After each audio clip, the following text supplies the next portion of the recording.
하나님의 말씀은 누가복음 14장 25절에서 35절까지 말씀을 보도록 합니다. 누가복음 14장 25절부터 말씀을 봅니다.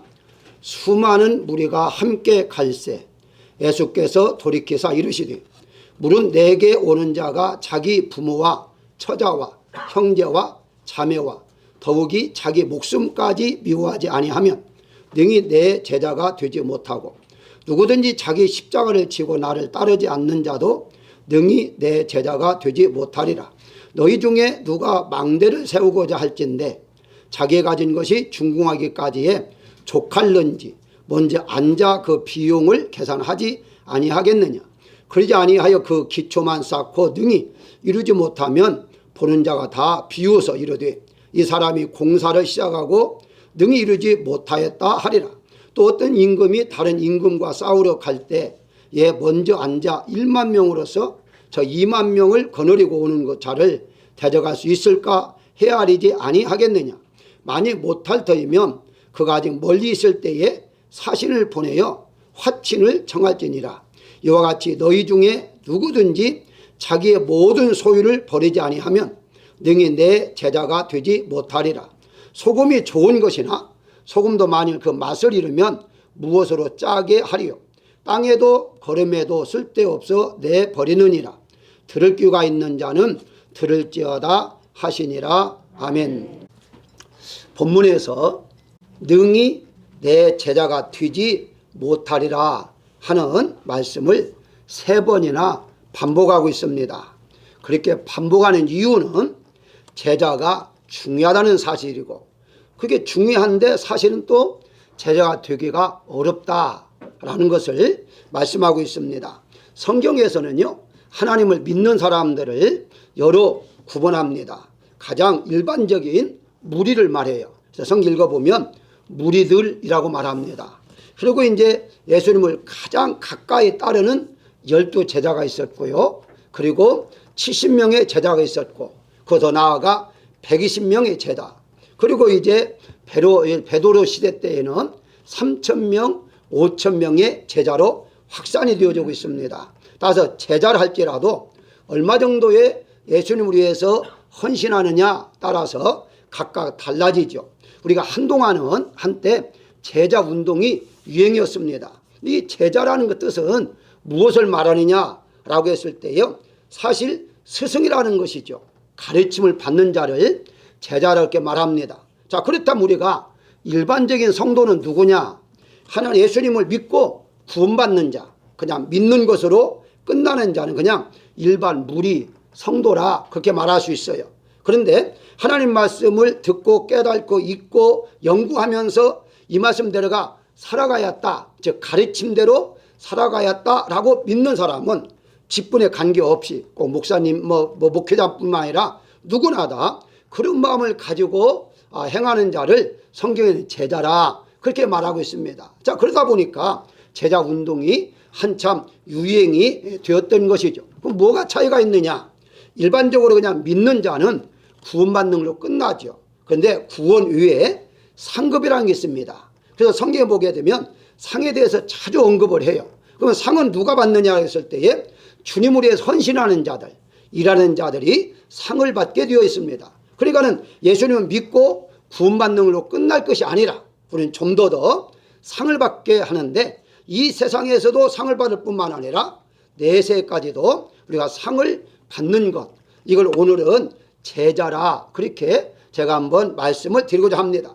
다시 말씀드리면 가장 많이 받는 상이 누구냐? 제자로 살아가는 자, 이런 자들이 상을 받는데 그 제자 중에서도 이제 이미 12명의 제자는 지나갔습니다만은 어쨌든 주님을 위해서 하나님의 그 가르침, 예수님의 가르침대로 살려고 노력하고 그렇게 하는 자, 이런 자들이 바로 제자예요. 이런 자들 하나님께서 복을 주신다라고 말씀하고 있죠. 그래서 오늘 이 제자가 되려면 어떻게 할 것인가 하는 것들을 몇 가지 본문을 통해서 소개하고자 합니다. 가장 먼저 우리가 생각할 것은 제자가 되려면 가족들을 미워해라 라고 말씀하고 있습니다. 가족들을 미워해야 한다는 거예요. 25절에 보게 되면 수많은 무리가 함께 갈새 예수께서 돌이키사 이르시되 라고 말하면서, 즉 예수님이 지금 예루살렘으로 가시면서 많은 군중들이 뒤따라갑니다. 그러니까 인기가 대단했죠. 자, 그렇다면 이렇게 인기가 대단함을 가지고 지금 예루살렘 향해서 가는 사람이라면 아마 으쓱할 수도 있겠고요, 또 마음이 막 뿌듯할 수도 있을 겁니다. 자랑을 할 수 있을 거고, 그래서 따르는 자들에게 칭찬한다거나 나를 따르니까 감사합니다 라고 말할 수 있을 거예요. 그런데 성경에 보니까 돌이키어서 하신 말씀이 있습니다. 돌이키사 이르시되 라고 하면서 26절에 무릇 내게 오는 자가 자기 부모와 처자와 형제와 자매와 더욱이 자기 목숨까지 미워하지 아니하면 능히 내 제자가 되지 못하리라 라고 말을 해요. 수많은 무리들이 따를 때에 너희가 따르는 건 좋다. 근데 일반적으로 따르지 말고 어차피 나를 따르려면은 제자로 따르라. 그런데 제자로 따르려면 어떻게 하느냐? 너희 가족들을 미워해야 한다. 심지어 내 생명까지도 미워해야 한다 라고 좀 말하고 있거든요. 자, 우리가 일반적으로 보십시다. 여기 내게 오는 자는 주를 따르는 자를 말하거든요. 그 주를 따를 때에, 즉 예수님을 믿을 때 대부분의 사람들, 저부터 시작해서 하나님 앞에 복 받는다. 즉 예수님 믿고 구원받는 것은 기본적이고, 우리가 살아가는 데에 더 나은 삶, 더 좋은 그 삶을 얻기 위해서 우리가 예수님을 따르고 믿는 것인데, 예수님은 그렇게 말씀하지 않아요. 말씀하지 않고 너희 가족을 먼저 미워하라는 거예요. 그리고 네 목숨까지도 미워하라는 거예요. 자, 그렇다면 정말 이 말씀대로 우리가 미워야만이 예수님 제자가 되느냐 하는 거거든요. 그래서 어떤 분들은요, 이 말씀을 그대로 이해를 해서 이제 믿지 않는 사람의 가족, 특별히 믿지 않는 불신자의 가족이 된 사람은 사탄이다, 마귀다, 또 예수님께 이제 내 원수는 가족이다 했기 때문에 가족은 내 다 원수다, 물러가라, 뭐 그러면서 자그마한 예수님을 열심히 믿는 것을 좋은 믿음으로 생각한 사람이 있습니다. 그런데 이 말씀이 좀 오해가 번역상이 있습니다. 그래서 이 원문을 잘 대비하면서 이 미워한다는 의미가 무엇인가 우리가 알고서 우리가 대처를 해야만이 올바르게 믿을 수가 있는데요. 다시 말씀드리면, 자, 우리가 성경이 이렇게 말합니다. 잠언서 30장 17절을 보게 되면요, 까마귀에게 눈이 쪼이고 독수리 새끼에게 먹히리라. 누구를 말하죠? 부모의 말씀에 순종하지 아니하면 차라리 골짜기 내버려 가지고 까마귀의 눈을 쫓게 만들어라. 그렇게 지금 완전히 순종하라는 거예요. 이 말은 다른 말 말하면 부모님을 공경하라는 말이죠. 더 나아가 디모데전서 5장 8절에 보게 되면 누구든지 자기 가족을 돌보지 아니하면 믿음을 배반한 자요 불신자보다 더 악한 자다라고 그래요. 그래서 성경 보기에는 분명히 부모님에게 순종하고 가족들을 사랑하라고 했거든요. 그런데 오늘 이제 본문에 보게 되면 미워하라고 했단 말이죠. 그러니까 이 미워한다는 의미가 무엇인가 하는 것입니다. 다시 창세기 29장 31절에 보게 되면요, 이 야곱이 두 이제 언니 동생을 취할 때에 하는 말이 있습니다. 여호와께서 레아가 미움받는 것을 보시고 그의 태를 열어 주셨으니라고 말합니다. 개역성경에는요, 총으로 번역했고요, 총이 없어서라고 번역했고, 지금 이제 이 개정 성경 잘 번역했습니다. 사랑으로 번역을 했는데요, 새 번역에 보게 되면 미움으로 그대로 번역했습니다. 자, 그렇다면 여호와께서 레아가 미움을 받는 걸 보시고 레아에게는 태를 열어서 자녀를 낳게 하고, 이제 나엘에게는 아들을 낳지 못하게, 자녀를 낳지 못하겠다, 그 말이거든요.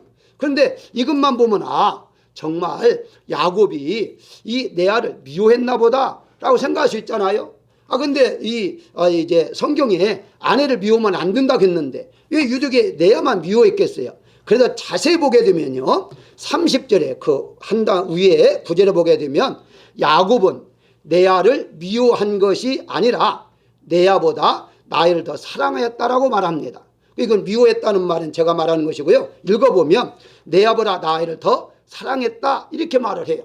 그러니까 더 사랑했다는 거, 이걸 가지고 미워했다라고 성경은 말하기도 해요.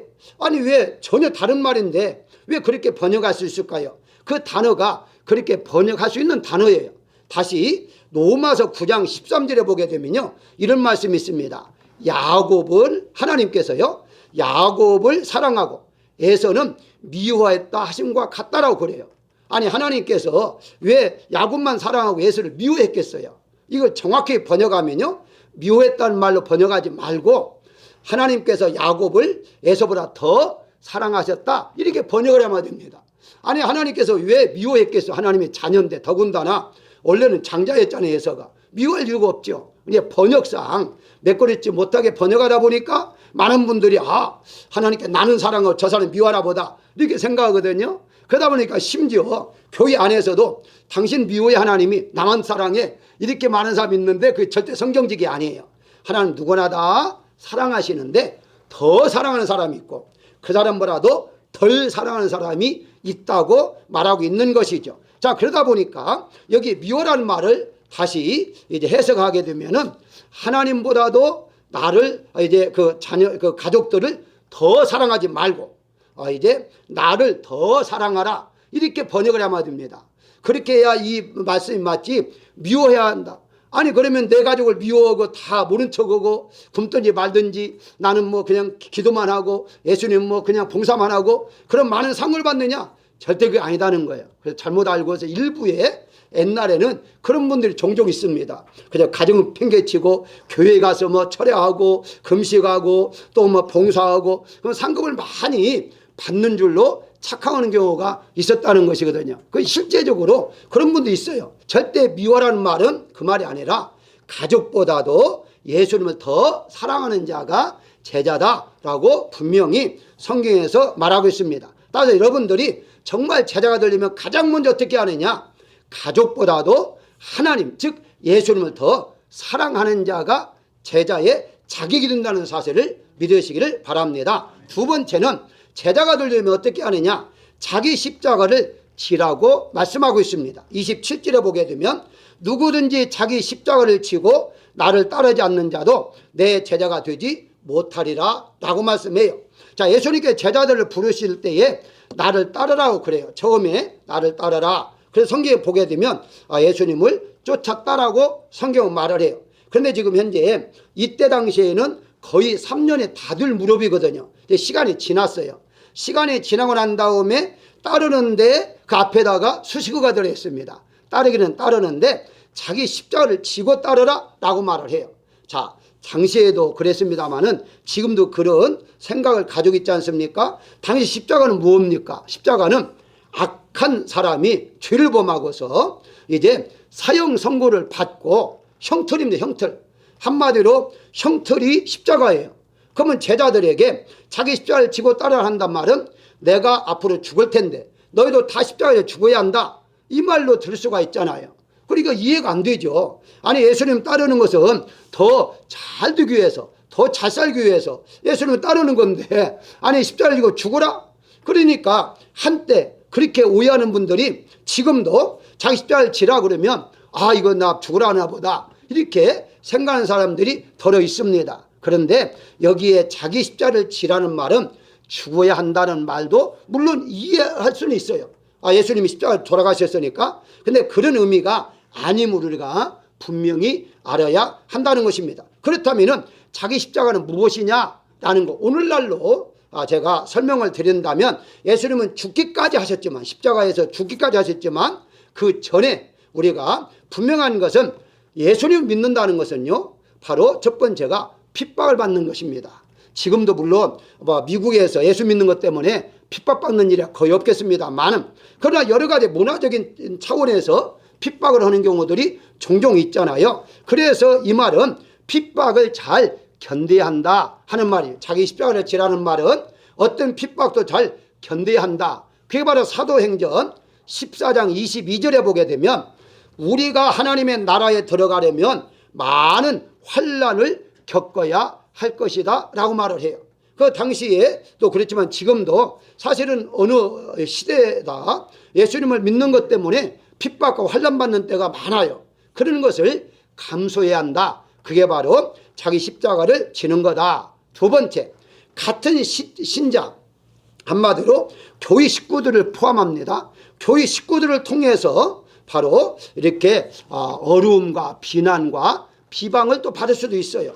아예 불신자를 통해서 핍박받는 것은요, 이길 수 있습니다. 왜냐하면 예수 모르니까. 그런데 어느 정도 믿음이 성장하려고 하면요, 꼭 교회 안에서 시험이 와요. 물론 사탄이 주죠. 시험에 와가지고 비난받고 또 뭐 열심히 하려고 하면 또 열심히 한다고 뭐 이런 식으로 해서 상처를 받게 됩니다. 그게 교회 다니다가 상처받는 분은요, 다른 사람한테 상처받는 게 아니에요. 교인들끼리 상처받고요. 심지어 어떤 분은 목사에게 상처받는 분도 있어요. 목사님이 성도에게 상처 주기 위해서 하는 행동은 거의 없을 거예요.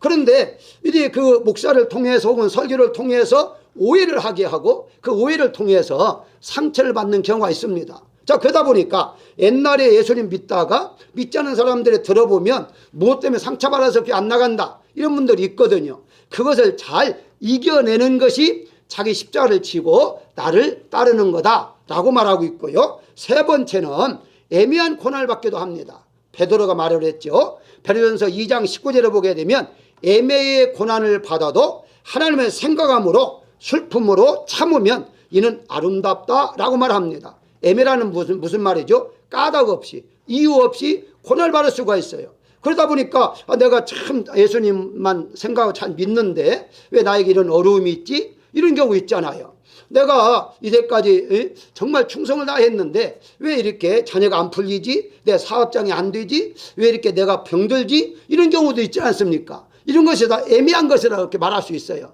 까닭 없이 고난받잖아요. 마치 욥이 까닭 없이 고난받는 것처럼. 그런데 사실은 까닭 없는 건 아니에요. 이제 결론적으로 말씀을 드린다면 하나님의 복을 더 주기 위한 것인데 모르니까 모를 때에는 내가 정말 잘했는데 잘 믿는데 이렇게 어려움이 있을까. 그런데 그것도 머리로 이해하려고 하지 말고 그냥 받아들이라는 거예요. 애매한 고난이 있다 할지라도 잘 참아내면 그게 바로 자기 십자가를 지고 가는 거다라고 말을 해요. 그 다음에 하나만 더 소개한다면요, 많은 것을 포기해야만이 될 때도 있습니다. 마태복음 19장 27절에 보게 되면 베드로가 우리가 모든 것을 버리고 주를 따라싸운데 라고 말하잖아요. 버렸다는 거예요. 포기했다는 거예요. 우리가 예수님 믿으면서 가장 먼저 초신자가 포기할 건 무엇입니까? 세상에 즐기던 거 다 포기하잖아요. 술도 포기하고 담배도 포기하고 친구도 포기하잖아요. 그러니까 이런 것들이 쉽지를 않으니까 그게 바로 십자가라는 거예요. 그게 바로 십자가다. 근데 중요한 게 있습니다. 내가 십자가를 지고 완전히 이제 십자가에서 내 생명을 던졌다. 그리고 예수님이 끝나면 안 됩니다. 부활했다는 거예요. 그 말은 무슨 말입니까? 내가 세상을 이겼노라 라고 말씀하시잖아요. 그 말은 무슨 말입니까? 너희도 자기 십자가를 지고 얼마든지 이런 것들을 이겨서 승리할 수 있다 하는 걸 이미 보여주고 있는 거예요. 그러니까 실제로는 어렵죠. 정말 많은 걸 포기한다는 거 쉽지 않지요. 그런데 그걸 할 수 있도록 하나님께서 성령의 능력을 통해서 하게 하실 수 있다는 거죠. 이제 바울도 어떻습니까? 빌립보서 3장 8절에 보게 되면 모든 것을 배설물로 여겼노라 하잖아요. 그 배설물 여러분 아시잖아요. 배설물 무엇인지. 그렇게까지 자기가 좋아했던 거, 자기가 가지고 있었던 거, 그런 것들 배설물로 여기기까지 어떻게 했습니까? 자기 몸을 쳐서 복종시켰다고 하잖아요. 얼마나 힘들었으면 자기 몸을 쳤겠어요. 복종시키려고. 그렇게 어려운 거예요. 쉬운 게 아니에요. 그래서 제자가 되기 어렵다는 거죠. 그럼에도 불구하고 그런 것들 잘 견뎌나갈 때에 제자로서의 자격을 얻게 되고 그랬을 때에 하나님께서 복을 주신다고 말씀하고 있죠. 그렇다면 어떤 복을 주시는가? 세 번째 우리가 생각할 게 있습니다. 세 번째, 제자가 되려면 계산을 먼저 해 보라고 말씀하고 있어요. 28절에 봅니다. 너희 중에 누가 망대를 세우고자 할진데 자기의 가진 것이 중공하기까지에 족할런지 먼저 앉아 그 비용을 계산하지 아니하겠느냐라고 말합니다. 먼저 망대라는 것은요, 용도가 여러 가지예요. 예를 들어서 누가복음 13장 4절에서 실로암에서 망대가 무너져 치어 죽은 8사람이 있다고 하잖아요. 이거 실로암 옆에 망대라는 보초같이 이렇게 세워놓는 건 높이 이렇게 모든 걸 이렇게 바라보고 하게. 그런데 18명이 죽었다는 말은 망대가 크다는 얘기거든요. 근데 망대는 꽤 큰 것만 있는 게 아니에요. 예를 들어서 이제 집에다가 혹은 들에다가 이렇게 만들어 놓는 작은 망대도 있습니다. 어쨌든 이 작든지 크든지 망대를 세우려면 비용이 들어가는데 무작정 이게 세우는 게 아니라 계산해보고 난 다음에 세우라는 거예요. 만약 계산을 세우다가 돈이 떨어져서 못 세우면 이 성경 그러잖아요. 지나는 사람이 29절에 비웃음거리가 된다라고 말하잖아요. 잘 보십시오. 또 하나의 비유를 말하여 이어서 31절에 어떤 임금이 다른 임금과 싸우러 갈 때에 헤아리지 아니하겠느냐. 이 헤라는 말이 계산을 하라는 말이거든요. 자, 지금 내 제자가 되려면 하면서 두 가지의 비유를 예수님이 말씀하고 있어요. 왜 이 비유를 끌어들이냐 하는 거예요. 여기에 비유에서 다른 거 보지 마시고요. 핵심 단어만 보시면 됩니다. 계산해보라는 거예요. 계산해보라. 아니 예수 믿는 것을 계산하고 믿어라? 이 말이라고 생각하면 오산입니다. 여기에서 예수 믿는 거 계산하고 믿으면 절대 안 돼요. 무조건 믿는 거예요. 그런데 제자가 되기 위해서는 계산해보라는 거예요. 아니 예수 믿는 것은 왜 계산하지 말라겠느냐. 그건 내 능력으로 믿는 게 아니거든요. 예수님 믿는 것은 선택함을 받은 사람만 믿는 거예요. 나의 의지가 전혀 개입되지 않아요. 하나님께서 우리를 은혜를 주셔서 은혜로 구원받는다고 에베소 2장 5절에 말씀하잖아요. 그게 내 소관이 아니에요. 그런데 제자가 된다는 거, 더 열심히 헌신하고 더 열심히 주님에 산다는 것은 내 의지가 들어있는 거예요. 내 의지가 들어있기 때문에 계산해보라는 거예요. 계산해 봐가지고 네가 손익을 따져보라는 거죠. 자, 그런데 여러분들이 계산해보면요 제자가 안 될 수가 없습니다. 왜 안 될 수가 없느냐. 손해가 나는 게 아니에요. 엄청난 이익을 얻기 때문에 계산하면은 반드시 제자가 될 수밖에 없기 때문에 예수님께서 바로 이제 계산해보라 라고 지금 말하고 있는 것입니다. 자, 여기에서 이제 두 가지의 공통점과 차이점이 있는데요. 자, 먼저 이 망대를 세우기 전에 먼저 앉아라고 그러잖아요. 다시 또 31절에 전쟁하기 전에 먼저 앉아라고 말합니다. 잠깐 수도하고 앉아서 뭐 하느냐. 계산해보라고 하잖아요. 계산해보라. 그러니까 이걸 뭐 금방 어떤 감정에 의해서 어떤 누가 뭐 이렇게 분위기에 의해서 나 제자 되어야겠다 따를 일이 아니다는 거예요. 그렇게 한 달째로 되는 게 아니에요. 왜? 제자 되는지 아까 설명했지만 엄청나게 어려운 것인데 뭐 분위기에 따라서 내 감정에 따라 나 제자가 될 거야 그런다고 되는 게 아니다는 거예요. 꼼꼼히 생각해보고 계산해보아서 정말 내가 만약에 어려움에 당해도 정말 힘들어도 고난에 받아도 내가 이걸 잘 견디면 얼마만큼 유익이 있을까 하는 것을 계산해 본다면 네가 할 수 있다는 것이죠. 여러분 어떤 사업을 할 때요 무작정 합니까? 계산해 보잖아요. 계산해 비용을 따져봐서 이익이 있을 때에 하잖아요. 그런데 좀 미안합니다만은 세상의 사업은요 원래 계산해도 안 될 때가 있어요. 내가 계산해 이것을 하면 얼마나 남겠다 했는데 하다 보니까 남지 않는 경우가 있어요. 도리어 손해나는 경우가 있어요. 그런데 영적인 법칙은 절대 그런 게 없습니다. 계산하면 반드시 하나님께서 약속한 것은 채워주기 때문에 손해난 일이 절대 없다는 거예요. 그래서 예수님은 당당하게 앉아 계산해봐 지금 이렇게 말하는 거예요. 내가 내 제자 되는 거 옳다. 그런데 쉬운 건 아니야. 그런데 계산해봐. 그러면 유익이 있을 거야. 자, 그렇다면 이 계산한다는 것을 어떻게 우리가 알아야 할 것이냐 하는 겁니다. 자, 다시 부자 청년 한번 생각해 볼까요? 부자 청년은 어떻게 하면 영생을 얻겠습니까? 라고 하니까 예수님께서 영생은 예수 믿으면 끝난 거야. 그런데 네가 영생 얻는 너 끝나지 말라. 오늘 본 말씀과 같습니다. 나를 따르라. 그 말은 무슨 말입니까? 내가 내 제자가 되어라 한 말이죠. 자, 그럼 내 제자가 되면 어떻게 하느냐 할 때에 여기 말씀처럼 바로 네 재산을 다 팔아가지고 가난한 자에게 주라 라고 좀 말하고 있어요. 그런데 성경 어떻게 말합니까? 청년이 재물이 많음으로 근심하여 갔더라 라고 하잖아요. 그러면 정말 재산을 다 팔고 예수님을 따라오겠느냐? 아니죠. 예수님은 그 청년의 마음을 알잖아요. 알기 때문에 나보다도 재물을 더 사랑하기 때문에 그렇게 말을 해도 저 청년은 따를 사람이 아니야 하는 걸 알기 때문에 말씀한 건 아닙니까? 다른 말로 말하면 그만큼 어렵다는 거예요. 다 자기 걸 포기하고 예수님을 따른다는 거. 즉 세상 것보다도 예수님을 더 사랑한다는 거 쉽지 않다는 거예요. 우리는 말로는 그러잖아요. 어떤 분은 핸드폰에다가 남편이 1번이 하는데 2번, 아내가 1번이 하는데 2번 그거 묻는답니다. 1번은 누구야? 예수님이지. 이렇게 해서 예수님은 1번. 그럼 하나님은 몇 번이야? 하나님은 0이지. 하나님은 공, 예수님은 1번, 그리고 2번이 남편 아내, 그렇게 신앙생활을 한다고 그래요. 쉽지는 않아요. 그런 사람을 할지라도요, 막상 현실을 다가오면 그 내 가족이 먼저고 내 아내, 내 남편이 먼저지 하나님이 먼저라는 사실은 쉽지를 않아요. 있긴 있겠죠. 쉽지를 않아요. 그걸 알기 때문에 계산해 보라는 거죠. 자, 그렇다면 이 지금 청년도 정말 버리고 예수님을 쫓았다라면 예수님이 이제 그냥 놔두겠습니까? 더 많은 거로 갚아주겠죠. 그 근거가 어디가 있느냐 하는 거죠.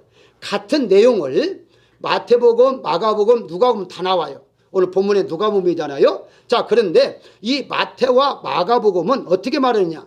여러분 알다시피 문화 차이로 이제 그 말만 좀 다른 것인데요. 마태는 이렇게 말합니다. 마태는 30배, 60배, 100배의 결실을 맺는다고 그래요. 그런데 이제 마가는 거꾸로죠. 100배, 60배, 30배 이렇게 좀 말을 하죠. 그게 같은 말이에요. 그러니까 하나님께서 채워주신다라는 것이죠. 그런데 누가복음의 특징이 있어요. 누가 하는 말은요, 같은 내용인데 30배, 60배 말하지 않아요. 100배라고 말하는데요. 누가복음 8장 8절에 보게 되면 같은 내용을 100배의 결실을 맺는다라고 말을 해요. 자, 마가복음에서 예수님께서 10장 30절에 어떻게 우리는 다 버리고 쫓았습니다. 그렇게 말하니까 예수님께서 현세에 100배나 받되 내세에 영생을 받지 못할 자가 없느니라 라고 말을 해요. 다시 말씀드리면 100배의 복을 주겠다라고 말하고 있는 거예요. 그래서 여러분 계산해 보세요. 예수님께 왜 계산해 보라고 했느냐 라고 했을 때에 너희가 내 제자의 반열에서 나를 섬긴다면 너희는 100배를 받는다. 100배의 복을 주겠다. 그런데 그게 현실에서 100배요. 영생을 받지 못할 자가 없다. 현실에서 100배의 복을 받는 자는 반드시 영생까지 얻는다. 구원은 이제 받는 거다. 그것은 뭐 기본이다. 지금 그렇게 말씀하고 있는 것이거든요. 사랑하는 여러분, 우리가 기도할 때에 하나님 30배 주십시오, 60배 주십시오, 100배 달라고 기도하잖아요. 그런데 분명히 여러분 방법을 지금 오늘 본문에서 예수님이 알려줬습니다. 어떻게 할 때에 100배의 복을 받을 수 있느냐 하는 것은 제자가 되는 것이죠. 제자가 되면 100배의 복을 받는 것인데 제자는 무엇인가? 주님을 더 사랑하는 것. 세상 것보다도 주님을 사랑하고 가족보다도 주님을 사랑하고 주님을 더 사랑할 때에 주님을 더 이제 섬길 때에 그게 바로 100배, 1000배의 복을 받을 수 있다는 사실을 믿으시기를 주의 이름으로 축원합니다. 마지막으로 제자가 되려면 모든 소유를 버리라 라고 말하고 있습니다. 자, 33절에 자기의 모든 소유를 버리지 아니하면 능히 내 제자가 되지 못하리라 그래요. 자, 이것도 좀 걸리잖아요. 아니, 소유를 다 버려버리면 나는 못 먹고 살지? 또 이렇게 생각할 수 있을 거예요. 예수님이 제자가 되는 것은 더 많은 것을 받으려고 제자가 되려고 하는데 아니, 버리라는 거예요. 그러니까 자기 있는 것을 모든 걸 버리지 아니하면 그 제자가 안 된다는데 그러면 다 버리면 그럼 어떻게 내가 살 수 있을까 하는 거죠. 이것도 쉽지를 않는 것 아닙니까? 그래서 이 버리라 하는 단어를 또 한번 우리가 이제 좀 추적을 해봐야 됩니다. 과연 버린다는 말이 무엇을 의미하는가 하는 거예요. 이건 이제 헬라어 말로 이제 아포타소라는 말인데요. 이 말은 마가복음 6장 46절에서는 우리를 작별하신 후에 기도하러 산으로 가시다. 같은 단어를 여기서는 작별로 번역합니다. 누가복음 9장 61절에도 내가 주를 쫓겠나이다 마는 나로 먼저 내 가족을 작별하게 허락하소서라고 말을 해요. 사도행전 18장 18절에도요. 바울은 더 여러 나라를 유하다가 형제들을 작별하고 그러니까 이 똑같은 단어를 다른 데는 다 작별로 번역했는데 오늘 본문만 작별을 하지 아니하고 바로 버리라 라고 말을 해요. 자, 그러니까 이제 많은 분들이 오해를 하는 거예요. 다 버리면 나는 어떻게 살 것인가? 주님이 책임져 주시는가? 이렇게 생각하는 거예요. 그래서 이 원문에 보니까 버리라는 단어가 완전히 쓰레기처럼 없애버려라, 던져버려라 하는 뜻이 아니고요. 이 버리라는 것이 잠시 유민해라 하는 거죠. 잠시. 뭐 계속 유민해 괜찮죠. 예를 한번 들어볼까요? 선교사가 어느 선교 지역에 떠날 때에 같이 가족과 함께 가지 못하는 경우가 있어요. 자, 그러면 가족을 놓고서 먼저 갑니다. 가족을 버리고 가는 겁니까? 아니요. 가족과 잠시 이별, 작별, 잠시 떠나는 거예요. 잠시 떠나고서 그 다음에 이제 가족을 초청해서 가는 것처럼 너희가 내 제자가 되면 먼저 네가 의지했던 거, 소유라는 건 다 의지라는 것이거든요. 내가 물질을 의지했던 거, 건강을 의지했다든가 모든 의지했던 것을 잠시 내려놓으라는 거예요. 내려놓고 난 다음에 나를 쫓게 되면 그 다음에 그건 더 이상 의지하지 아니하기 때문에 그 다음에 것을 할 수가 있다는 거죠. 좀 쉽게 설명하면 내가 물질을 의지하고 살았어요. 근데 예수님 믿고 그것을 버리는 게 아니라, 다 버리는 것이 아니라 의지했던 것을 잠시 내려놓고 예수님만 의지하면 예수님이 너 합격했다라고 할 때 다시 물질을 더 많이 준다는 거예요. 그게 어디가 있느냐? 여러분 잘 아시다시피 이삭이잖아요. 아브라함이잖아요. 아브라함에게 하나님께 이삭을 이제 바치라고 하잖아요. 아니 하나밖에 없는 이삭을 바치라고 하니까 이거 얼마나 힘듭니까? 그런데 이제 완전히 마음을 비우고 말씀대로 순종하잖아요. 순종한 결과 어떻습니까? 자기는 하나 바쳤는데 그 다음에 첩을 얻어서 이제 많은 자녀를 얻었잖아요. 뭘 말하죠? 하나님께서는 뭘 말하고 있느냐? 버리라는 의미는 의지하지 말라는 의미라는 거예요. 이걸 잘 나오는 말씀이 이제 더 이 고린도후서 1장 9절에 나오는데요. 바울이 쭉 이제 설명을 해요. 뭐 어렵고 학대당하고 이런 쭉 설명하면서 자신이 사형 선고를 받은 줄 알았으니 이는 우리로 자기를 의지하지 말고 오직 죽은 자를 다시 살리신 하나님만 의지하게 하려 하심이라고 말을 해요. 여러분 아시죠? 바울 얼마나 열심히 했습니까? 얼마나 많은 열심을 했어요. 그런데 핍박을 받았어요.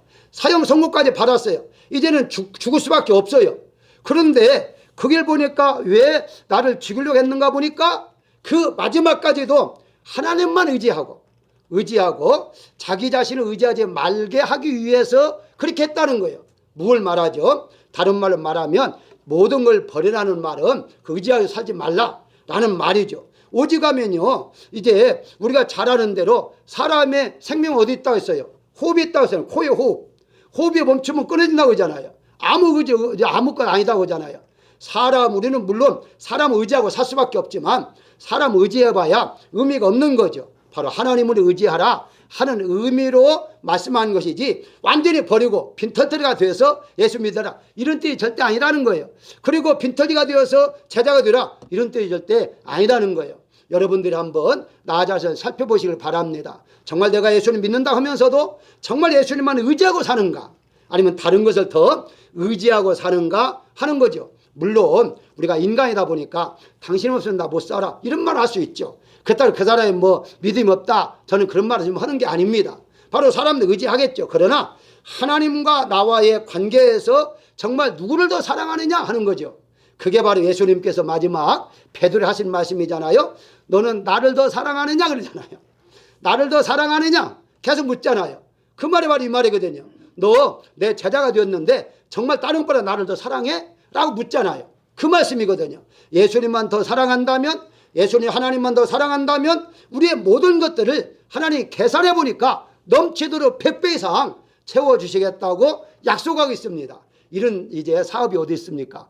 100배 낳는 사업? 내가 그런 사업 있으면 지금 당장이라도 내가 하겠습니다. 이런 놀라운 하나님의 축복으로는 지금 약속을 받고 있는 것이죠. 그렇기 때문에 우리가 이런 복을 받기 위해서는 바로 제자가 되어야 한다는 사실입니다. 결론적으로 말씀을 드리면 34절에 본문의 결론을 말하잖아요. 소금이 좋은 것이나 소금도 만일 그 맛을 잃으면 무엇으로 짜게 하리요?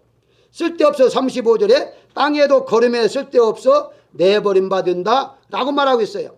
소금이라는 것은 짠 게 소금인데 짠 것이 없으면 아무 의미가 없다는 거예요. 바로 우리가 하나님을 믿는다 하면서 내 안에 예수님 없으면 의미가 없는 거죠. 제자라 하면서도 예수님 말씀대로 살지 않는다면 의미가 없는 거죠. 그 겉모양은 분명히 소금인데 소금이 짠맛이 없으면 소금이라고 말할 수가 없다는 것이죠. 그래서 오늘날에 겉보기에 소금처럼 겉보기의 교인들, 기독교인들은 많은데 실질적으로 물에 넣어보면 짠맛이 안 나는 교인들이 많다는 거예요. 다른 말하면 예수님의 향기, 예수님의 모습이 나오지 않는 사람들이 많다는 거예요. 그러니까 결과적으로 우리가 겉보기에 이제 소금처럼 짠맛이 없는 소금에 그런 교인이 되지 말고 정말 물속에 넣어서 완전히 녹아질 때에 짠맛을 내는 그런 교인이 되어야 한다는 것인데 그러기 위해서는 오늘 본문 말씀에 계산해보라는 거예요. 계산해 보면 네가 조금 어렵고 힘들고 참아내면 그보다 더 많은 것을 채워주겠다. 그게 욥이잖아요. 욥이 얼마나 많은 애매한 고난을 받았어요. 까닭없는 고난을 받았죠. 결국은 어떻습니까? 엄청난 복을 받았잖아요. 그러니까 우리가 아무리 어렵고 힘들어도 우리는 그 계산해 보니까 이건 참으면 더 많은 복을 받겠구나. 이것까지 참으면 더 많은 복을 받겠구나. 그걸 상상하면서 우리가 얼마든지 참아낼 수가 있다는 거죠. 중요한 한마디 더 합니다. 35 후반절에 들을 귀가 있는 자는 들을지어다 끝나요. 이 말씀 잘 하지 않거든요. 요한계시록은 계속 있지만 예수님께서 들을 귀 있는 자는 들을지어다. 귀가 없는 사람은 어디 있겠어요? 이해하는 사람만 이해할 거다라는 말이죠. 아무나 이해할 수 있다는 것이 아니에요. 똑같은 설교를 들어도요, 바로 이 설교 말씀에 은혜 받는 사람이 있고요, 그런가 보다 지나가는 사람이 있어요. 아마 사업가가 이런 말씀을 들었다면 바로 예수 믿을 거예요. 왜냐 100배의 복을 준다는데 사업가들은 계산하잖아요. 이익이 있어야만이 사업되잖아요. 이런 놀라운 하나님의 축복하심이 약속했기 때문에 사랑하는 여러분들, 어렵고 힘들어도 예수님 잘 믿으셔서 100배 이상 1000배 만배 복을 받는 여러분 되시기를 주의 이름으로 축원합니다.